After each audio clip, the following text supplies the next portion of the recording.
Hello guys, स्वागत है आपका रेंट अ गर्लफ्रेंड सीजन 4 के एक और एक्सप्लेनेशन वीडियो में। लास्ट वीडियो में हमने देखा कासुया मिजुहारा से कन्फेस करने ही वाला था, पर मामी के एक मैसेज की वजह से मिजुहारा कासुया की बात सुने बिना ही चली गई। अब कासुया बेचारा क्या करता, वो आराम से एक चेयर पे बैठ जाता है और दूसरी साइड मिजुहारा मामी को मैसेज करती है, रुक जाओ मैं आ रही हूँ। मामी कहती है मैं लॉबी में वेट कर रही हूँ। मिजुहारा भागती हुई जाती है और हमें कुछ टाइम पहले का फ्लैशबैक दिखाया जाता है जब कासुया उसे कन्फेस करने जा रहा था। उससे पहले मिजुहारा और मामी के बीच क्या बात हुई थी उसकी। जब मामी ने कहा था कि उसके सब्र की सीमा खत्म हो गई है तो मिजुहारा ने कहा था सॉरी, पर तुम्हें वेट करना होगा, मुझे इसके बारे में सोचना है। फिर मामी ने उसे दादी का मैसेज फॉरवर्ड करके कहा था, उन्हें पता है कि हम उनसे झूठ बोल रहे हैं, अब मैं उनसे और झूठ नहीं बोल सकती, अब हमें उनसे बात करनी ही होगी। मिजुहारा ने कहा था मुझे थोड़ा और टाइम दे दो, मुझे पता है ये सब तुम पे बर्डन हो रहा है, इसके लिए सॉरी। और तभी वहाँ आया था कासुया। अब स्टोरी वापस प्रेजेंट में आ जाती है और मिजुहारा भागती हुई जा रही थी और उसके मन में चल रहा था कि मामी ने मुझे थोड़ा सा भी टाइम नहीं दिया, वो सीरियस है। हालांकि मैंने उसे लॉबी में वेट करने के लिए तो बुला लिया है, पर उसके आगे का क्या, मैं क्या कहूँगी उससे, वो सोचती है। मामी हमेशा स्वीट होने का नाटक करती है, पर वो सब कुछ जलते हुए देखना चाहती है। क्या वो स्टार्टिंग से ही यही प्लान कर रही थी? अभी मेरे पास बस एक ही ऑप्शन है, मुझे उसे कन्विंस करके उसका इरादा बदलना होगा। उसे काजुया की बात याद आती है, उसने कहा था उसे कुछ बात करनी थी और जाते हुए उसने हाथ भी पकड़ा था और कहा था ये कन्वर्सेशन अभी खत्म नहीं हुई है। मिजुहारा का फेस लाल हो चुका था, आसपास वाले लोग उस पे कमेंट्स कर रहे थे और अब वो मामी के पास पहुंचती है। मामी कहती है तुमने मेरा मैसेज सीन करके छोड़ दिया था। वो कहती है दादी ने कहा एज अ विक्टिम, पर इसके बारे में तो तुम्हारी हैंडबुक में कोई सेक्शन ही नहीं है। सॉरी, पर आखिर में मैंने यही डिसाइड किया है कि हम दादी को सब सच बता देंगे। ऑनेस्टली मुझे नहीं लगा था कि इसमें मेरा इतना बड़ा हाथ होगा और ऐसा लगता है कि तुमने अपना इरादा बना लिया है। मिजुहारा सोच रही थी मुझे कुछ भी करके इसको कन्विंस करना होगा। मामी कहती है पता है लोग क्या कहते हैं, जिनके पोजेसिव बॉयफ्रेंड होते हैं वो लड़कियां उन पे ओवर डिपेंडेंट हो जाती है। तुम स्टार्ट तो उस पर्सन को हेट करने से करते हो, पर तुम्हें खुद पता नहीं चलता तुम कब उसके लिए फील करने लगे और फिर उनसे दूर होना इम्पॉसिबल हो जाता है। और फिर वो जो भी कहते हैं तुम उसे सच मान लेते हो। और पता है ऐसा किनके साथ होता है? जो अच्छी लड़कियां होती है। वो बताती है मैं बहुत टाइम से तुम्हें इस मैच से निकालने की कोशिश करने का तरीका ढूंढ रही थी। मिजुहारा सोच रही थी अगर मैं ऐसे ही बातें छुपाती रहूं तो ये पैर पे कुल्हाड़ी मारने जैसा होगा। मामी कहती है पॉलिसी के अकॉर्डिंग तुम ओवरनाइट स्टे नहीं कर सकती, पर कासुया के साथ तुम्हारा सब कुछ कॉम्प्लिकेटेड ही होता जा रहा है। मिजुहारा कहती है कासुया ने मुझे 2 दिन के लिए बुक किया है और एजेंसी चेक थोड़ी ना करने आएगी। मामी कहते तुमने फिर दोबारा किया। वो उस पे गुस्सा करने के लिए सॉरी कहती है और फिर उसे रूम से रिंग लाने को कहती है और दादी कहाँ है वो ऑलरेडी पता कर चुकी थी। मिजुहारा उससे थोड़ा और टाइम मांगती है, पर मामी उसे एक लिफाफा देती है और कहती है मैंने तुम्हारा ओपिनियन नहीं पूछा है, अब तक तुम्हें समझ आ गया होगा ये सिर्फ तुम्हारे बारे में नहीं है, तुम्हें जो भी कहना है मुझे परवाह नहीं और तुम कब तक ऐसे ही सब छुपाती रहोगी। तुम चिंता मत करो, तुम बस एक विक्टिम बनोगी, सारी गलती कासुया की होगी। वो कहती है तुम हमेशा अपना प्रोफेशनल एक्सक्यूज बीच में ले आती हो, इस बार मैं तुम्हें एक्सक्यूज देती हूँ।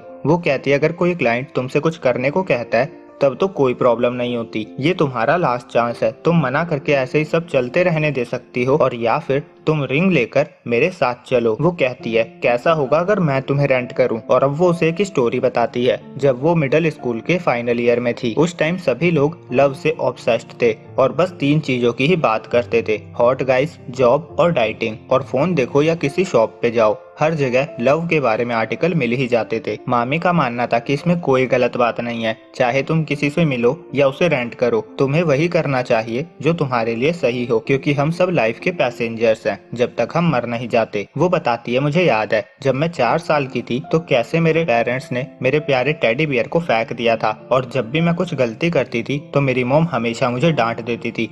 जो भी उन्हें सही नहीं लगता था वो सब कुछ फेंक देते थे। और जब मैं 9 साल की थी तो मुझे एक लड़के से मिलवाया गया, वो मुझसे बड़ा था। उस टाइम मुझे नहीं पता था मेरे पेरेंट्स क्या प्लान कर रहे थे और फिर मुझे fancy girl middle school join करवाया गया। उस स्कूल में मेरे डैड की पहुंच थी, वो मोरल पे स्ट्रिक्ट थे और क्योंकि वो गर्ल्स स्कूल था तो मैं किसी लड़के से बात नहीं कर पाती थी। जब मैं ग्रेजुएट हुई तो मुझे पता चला मेरे डैड की उस स्कूल में ऊपर तक पहुंच थी, वो प्रिंसिपल को भी जानते थे। और जब मैं अपने घर पहुंचती थी तो मुझे रूम एकदम चकाचक मिलता था और हर बार मेरे पेरेंट्स कोई ना कोई बुक फेंक चुके होते थे जो भी उन्हें काम की नहीं लगती थी। मुझे लगता था अभी तक उन्होंने जो भी किया है वो सब उनके प्लान के अकॉर्डिंग किया है। वो कहती है अगर मेरा भी कोई पेट होता तो मैं भी बिल्कुल ऐसा ही करती। मैंने कभी नहीं कहा था कि वो गलत कर रहे हैं। मेरी लाइफ बचपन से ही ऐसी ही है। मैं मॉम के पुराने फोन से कम अपने फ्रेंड्स को देख लिया करती थी। मैं बस उनके स्माइलिंग फेस से कनेक्ट हो पाती थी। बस मेरे डैड को ये रियलाइज नहीं होता था कि एक अच्छा पेट भी आजाद पंछी की तरह उड़ने की इच्छा रखता है। फिर वो एक लड़के के बारे में बताती है जो हाई स्कूल में उससे मिला था।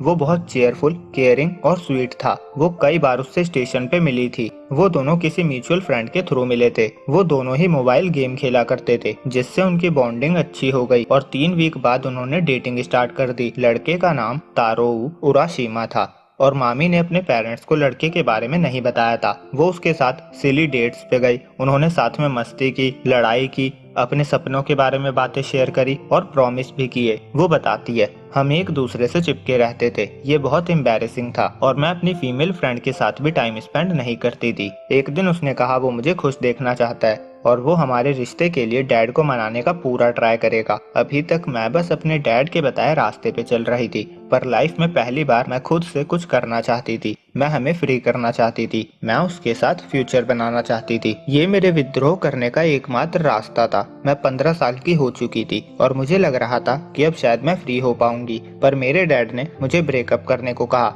उन्होंने कहा वो मेरी शादी किसी और के साथ फिक्स कर चुके हैं। मामी ने कहा था मैं आपके हाथों की कठपुतली नहीं हूँ जिसे आप अपने पॉलिटिकल फायदे के लिए यूज करो। मेरी एक पर्सनल लाइफ है। पर उसके डैड ने उसे थप्पड़ मार दिया था और कहा था तुम समझने के लिए बहुत छोटी हो। मामी बताती है इस दुनिया में हम सबका कोई रोल है और ये लव और पैशन की केयर नहीं करता। हम ये भी देखते हैं कि कोई इंसान मामी के बॉयफ्रेंड से मिला था और उसके बाद उसने मामी को मैसेज किया था कि मुझे कोई और मिल गई है और उसने ब्रेकअप कर लिया था। मामी पूरी तरह से टूट चुकी थी। उसने कभी दूसरी लाइफ के बारे में नहीं सोचा था।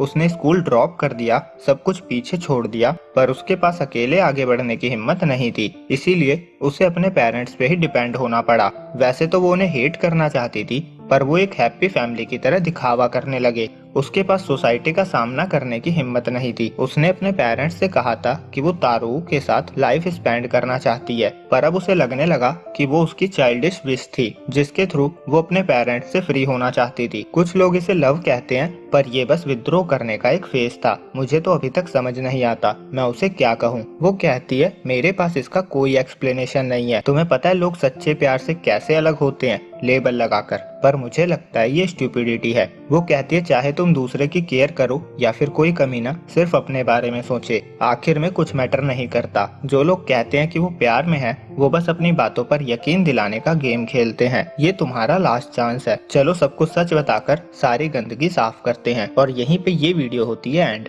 तो वीडियो अच्छी लगी हो तो लाइक और सब्सक्राइब करना ना भूले। जल्दी मिलते हैं अगली वीडियो में, जब तक के लिए बाय बाय।